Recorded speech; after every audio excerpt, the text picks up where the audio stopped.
cannot believe that I am actually sitting down filming the intro to this video. This has been months in the making. I mean, months. I think I started the whole process back in October. So I want to give a huge shout out to Barron Designs for sponsoring today's video.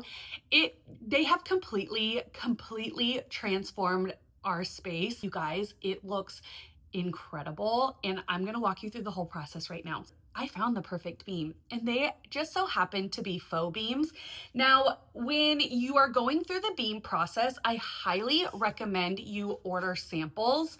So these are the samples that you can get. I will link everything down below, including our ceiling height, the style we used, all of that. But I really suggest you guys to order samples. But I ended up going with the reclaimed light oak.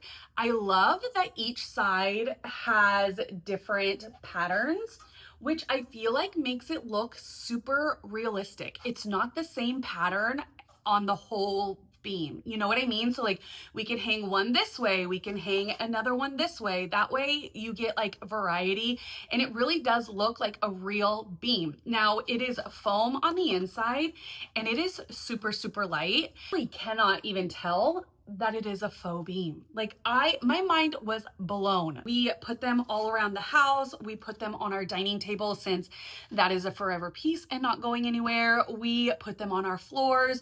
We just put them everywhere until we decided on the one that we picked. And you guys, it is so good.